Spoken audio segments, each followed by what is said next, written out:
Hey everyone, this is Farhan with the Farhan Real Estate Group, and today we'll be talking about how to buy your first townhome in the Guildford neighborhood of Surrey, British Columbia. We're going to be talking about different floor plans, price points, styles, layouts, things to look out for, and how to avoid costly mistakes. Now, a lot of my first-time homebuyer clients are choosing Guildford as a neighborhood due to its central location, accessibility to Highway 1, transit, SkyTrain's nearby. You've got your Guildford Mall, Guildford Rec, Guildford Library, parks, schools, all that good stuff. But I do want to speak from a holistic point of view because although Guildford was a great neighborhood for a lot of my first-time homebuyer clients, it might not be a good neighborhood for a lot of others. So by the end of the video, you're going to be able to determine if Guildford is right for you. So let's jump right into it. For starters, we're going to be talking about the different types of Guildford townhomes and their pros and cons. We have the stacked slash low-rise townhomes. These are more so your entry-level price point townhomes, give or take $500,000 to $600,000. And the way they're set up here is typically you'd have an owner or renter that stays at the top level, and then an owner or renter that stays at the bottom. So generally speaking, you are sharing more walls with the neighbors. And now in terms of the outdoor space, for the ones that stay at the bottom, at the back, you are quite limited in terms of private space. I mean, you can throw in a couple lawn chairs and a barbecue, which is still great, but still limited.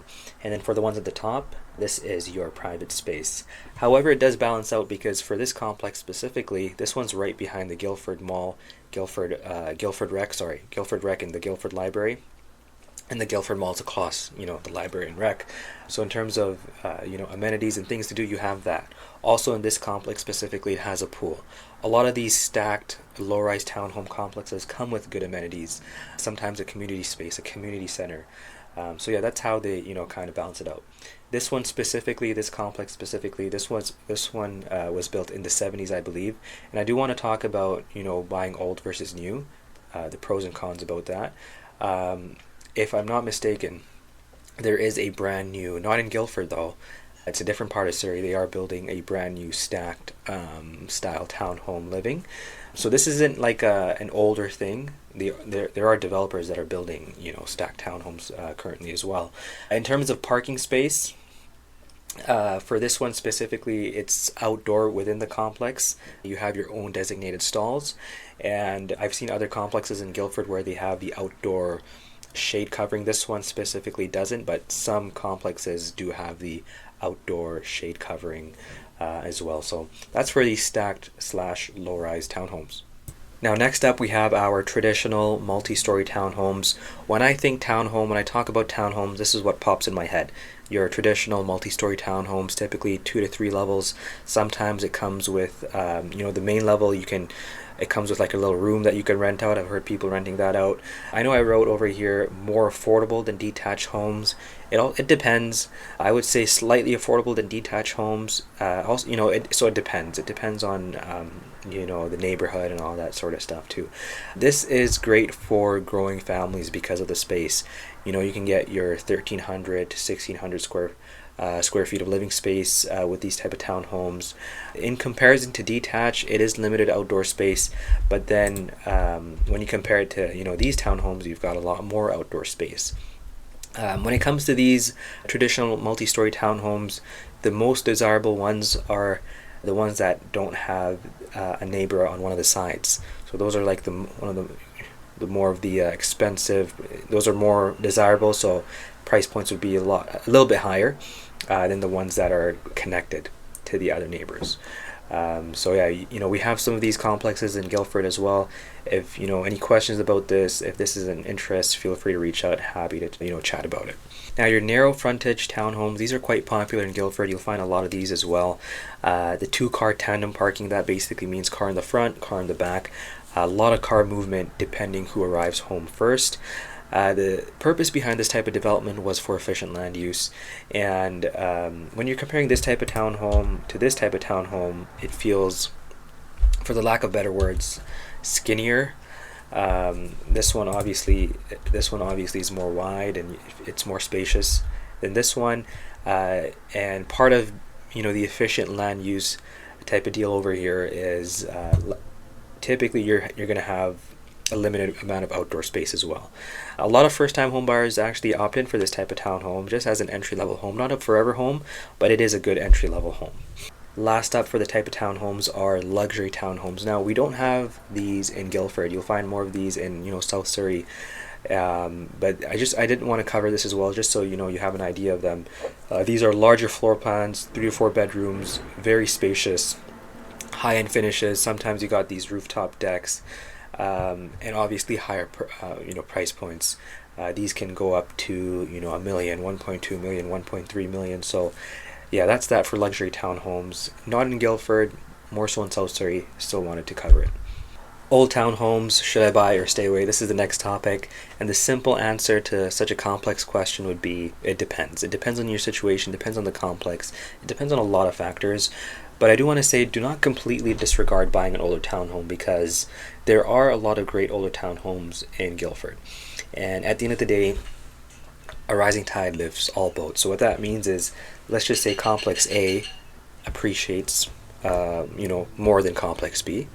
Over the course of 10 to 15 years, you might have a slight price difference, but they all still appreciate. A rising tide would lift all boats in terms of appreciation. It is important to review the strata documents to see how it's managed. There's one homeowner that I was speaking to in this specific townhome complex near the Guildford Mall, and she told me, she said, "Hey Farhan, why is it that my townhome," this was like a couple years back, "why is my townhome worth $700,000, but in a neighboring complex those are going for 800, 850?"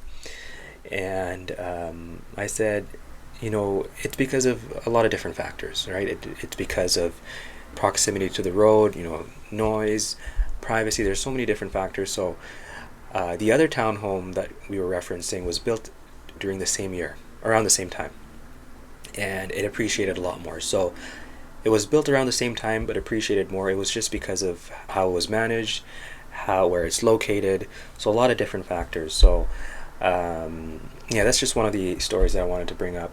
Now, when should you consider buying an older home? So I would say the first one would be if it checks the boxes in terms of it's a good location, it's managed well. You should consider it because it's affordable. An older townhome would be affordable when you compare it to a newer townhome. I would also say that a lot of these older complexes come with some sort of investment opportunity. Sometimes you have these land assembly people that do strata wind-ups, where a developer comes in down the road and they say, "I want to buy this complex because we want to build something new on it." So it could come with potential long-term investment opportunity as well for older complexes. And I would also say, in a situation where you have to do minor cosmetic touch-ups, it could be worth it. It could be worth to save that money. It could be worth to do some minor cosmetic touch-ups. So that's when it would make sense. When you should consider new is if you like the convenience, efficiency, you like the new and shiny. It's move-in ready. You don't have to worry about anything, and you have the budget for it. That's when you should consider new. I want to briefly talk about buying a brand new townhome, pre-sale, new construction, how it works. The most important thing when it comes to buying a brand new townhome is the reputation of the builder. You want to make sure that they have a good track record, a proper track record. They've successfully built townhomes in the past and they've done it well, and the owners that are currently living in it are liking the townhome. There is a good builder in Surrey that's built in Guildford, Dawson Sawyer. I really like their townhome. It's right across the school in Guildford, and they've done a great job over there.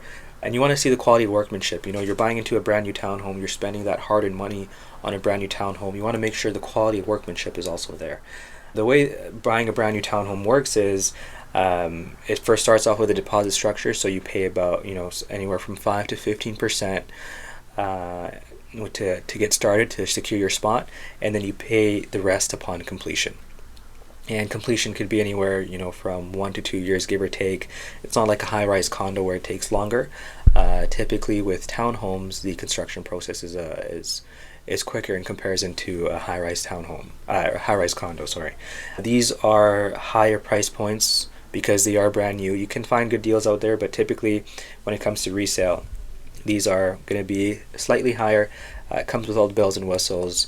You want to make sure you work with a realtor that understands the pre-sale new construction contracts. I've personally bought into a low-rise condo a couple years back.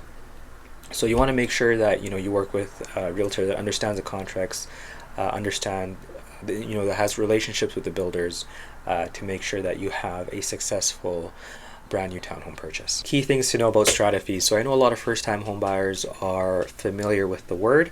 I just want to clarify a couple things here. So strata fee, I want you to replace that with maintenance fee. That's kind of what it is.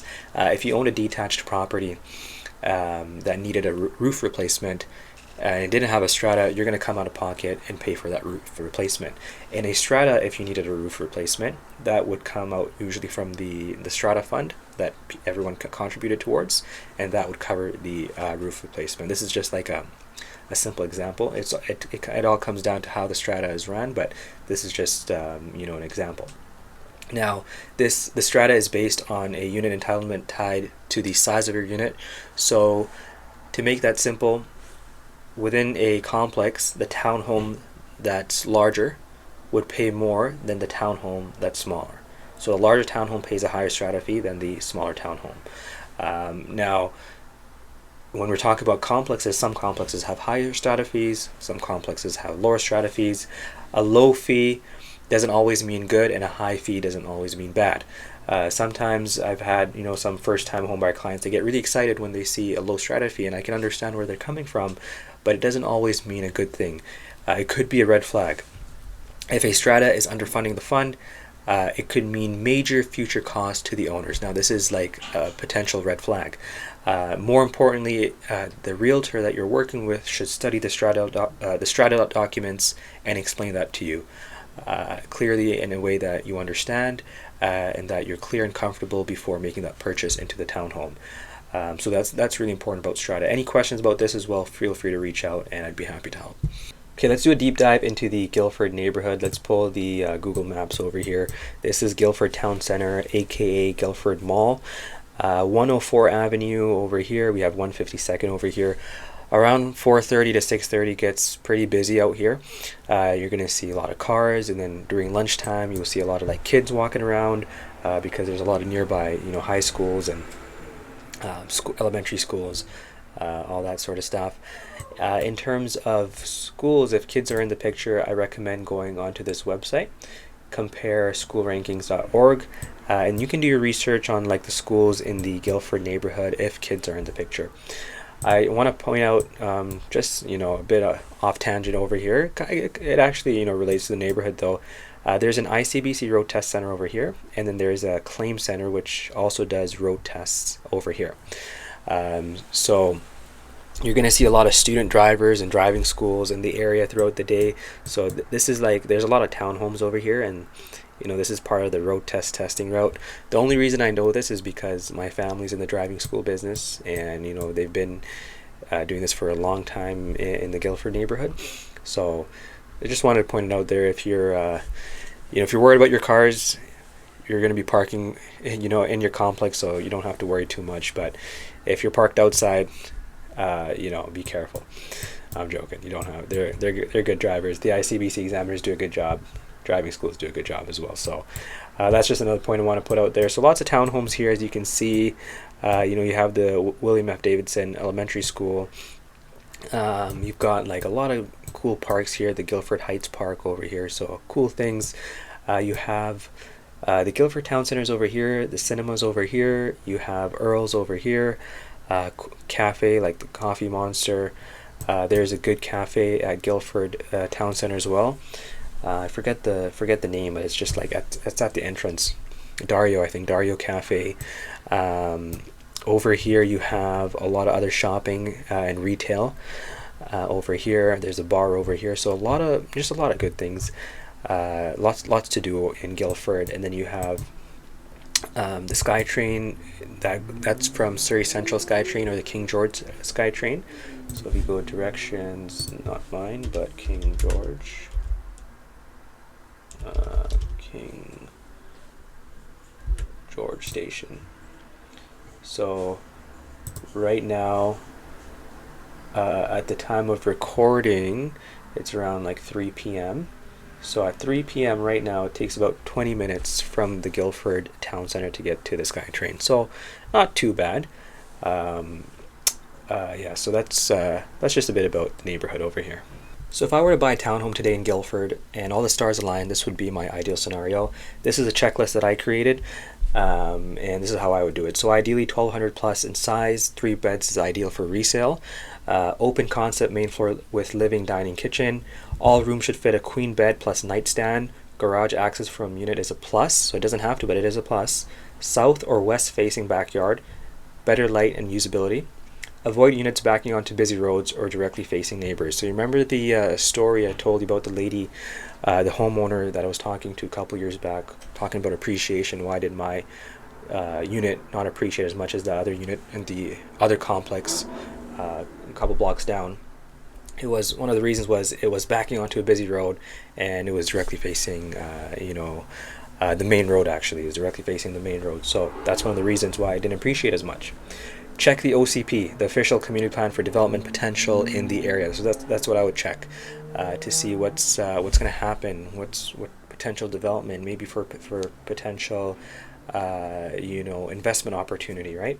And my last tip here would be don't time the market. What beats that is time in the market. So people, especially first-time home buyers that I deal with, they always say, Farhan, I want to wait till the market drops, or I want to wait for the price to be better. And I always say, you don't want to time the market because, you can't really time the market. You don't really know when the market's going to drop. No one knows. I don't even know. But if you really want to make, create wealth as a first-time home buyer and move up the house ladder, the home ladder, whatever you want to call it, time in the market will always beat that. So don't time the market. Time in the market will always beat that.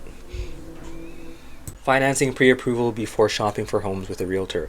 Before you schedule showings with a realtor, you want to have clarity on your financial situation. And the reason for that is you don't want to fall in love with homes under your budget, and you don't want to fall in love with homes that are over your budget. When you have clarity on your financial situation, shopping for homes becomes more easier and smoother and more clear. It also shows that you're financially qualified when you put in an offer. Guildford being a competitive market that it is, being financially qualified and having a pre-approval could make or break the deal. The difference with speaking to a mortgage broker versus a bank, a mortgage broker would basically show you the rates across all the banks, and a bank would only show you their own rates. So if you bank with RBC, they're just going to show you RBC rates. If you go to an independent mortgage broker, they're going to show you all the rates. Now, I'm not a financing expert. I don't know too much about real estate financing in a level that's detailed. I just know the surface level stuff. That's always handed off to a mortgage broker or the bank. But I do recommend when it comes to pre-approvals and understanding your financial situation, I would always prefer to speak to a mortgage broker over a bank. How to buy your home in Surrey, British Columbia, step by step. Step 1, meet your realtor. Step 2, secure financing, ideally with a mortgage broker. That's what I recommend. Step 3, you start your home search, and your realtor would schedule the showings for you and go with you. Step 4, once you like a home, you write an offer. Along with that comes subjects, contingencies, conditions. What that basically is let's just, you like this home, and you write, hey, I like this home, but it's subject to me reviewing the strata documents. Hey, I like this home, but it's subject to me getting an inspection on the home. Once that's done, you get conditions satisfied and remove the applicable subjects. Step 6 is you pay the deposit, of 5%. That's due in 1 to 2 days, and that goes towards the home. That's not like an additional 5%, that goes towards the home. Step 7, you wait for completion / closing date. That typically goes for 1 to 3 months typically. Step 8, realtor or brokerage will communicate with a lawyer or notary to transfer the title. Step 9, you wait for your possession day and move into your new home. And then step 10, we celebrate together. So that's the first time home buying process from a bird's eye view.